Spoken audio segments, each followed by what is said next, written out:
আপনি যদি এক কাপড়ে, যে কাপড়ে নামাজ পড়েন, ধরেন আপনি চাদরে নামাজ পড়ছেন, তো আপনি হাত উঠানোর জন্য, হাত বাঁধার জন্য চাদরের বাইরে হাতটা বের করে নেবেন। আর যদি জামা গায়ে দেওয়া থাকে তাহলে তার বাইর করার কিছু নেই, হাতার ভিতরে হাত থাকাই যথেষ্ট।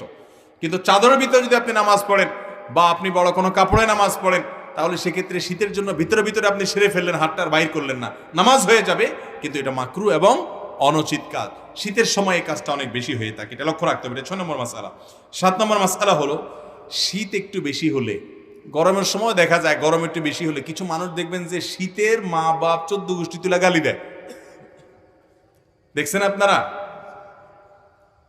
গালিগুলো তো আর আপনাদের কারো অজানা না, আশেপাশে বিভিন্ন মানুষ দেয় না, মা তুলে বাপ তুলে। শীতের আবার মা বাপ আছে, সে মা বাপ তুলে মুখ খারাপ করে, লানত দেয়। তিরমিজির হাদিসে আসছে, নবী করিম সাল্লাল্লাহু আলাইহি ওয়াসাল্লাম বলেছেন, কোন ব্যক্তি যদি এমন কোন বস্তুকে, আল্লাহর এমন কোন সৃষ্টিকে যদি লানত দেয় যে লানত পড়ার ক্ষেত্র না, তাহলে সে লানতটা তার উপরে বর্ষণ হয়।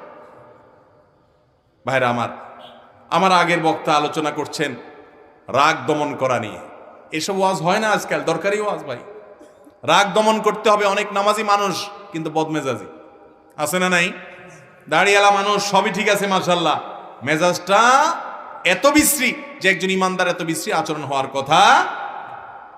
অতএব ভাইরা আমার, শীতের তীব্রতায় বা গরমের তীব্রতায় কোন অবস্থাতে শীত বা গরমকে গালমন্দ করা, লানতান করা, অভিশাপ দেওয়া বা বাজে কথা বলা, এটা জাহেল মানুষের কাজ।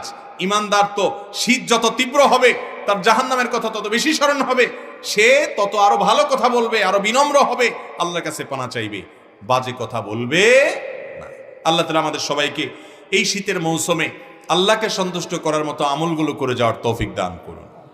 এবং শীত উপলক্ষে যেসব মাসআলার ব্যাপারে আমাদের বিশেষ যত্ন থাকা উচিত, সতর্ক থাকা উচিত, সেগুলোর পরে আমরা যেন বিশেষভাবে সতর্ক থাকতে পারি, যত্নশীল থাকতে পারি। আল্লাহ তাআলা আমাকে, আপনাকে, আমাদের সবাইকে আমল করার তৌফিক দান করুন। বিশেষ করে শীত উপলক্ষে নফল রোজার কথাটা আমি বলবো যে আমরা একটা হলো নফল রোজা রাখবো, 2 রাকাত হলো, একদিন হলো তাহাজ্জুদ পড়বো, আর গরিব মানুষকে শীতের কাপড় একটু হলেও দেওয়ার চেষ্টা করব। এবং সেই সাথে অবশ্যই কোনো অবস্থাতেই চাপাচাপি করে অজু ধরে রাখবো না, ভালো করে অজু করব এবং অজু চলে যেতে চাইলে ছেড়ে দিয়ে ফ্রেশ মুডে নামাজ পড়বো। অজু টানাটানি করে ধরে রেখে, বাথরুমের ব্যাগ ইত্যাদি রেখে নামাজ পড়বো না, চেষ্টা করবো তো ইনশাআল্লাহ। আল্লাহ তাআলা আমাকে, আপনাকে, আমাদের সবাইকে আমলের তৌফিক দান করুন। জাযাকুমুল্লাহু খায়রা ওয়া আখিরু দাওয়ানা আলহামদুলিল্লাহি রাব্বিল আলামিন।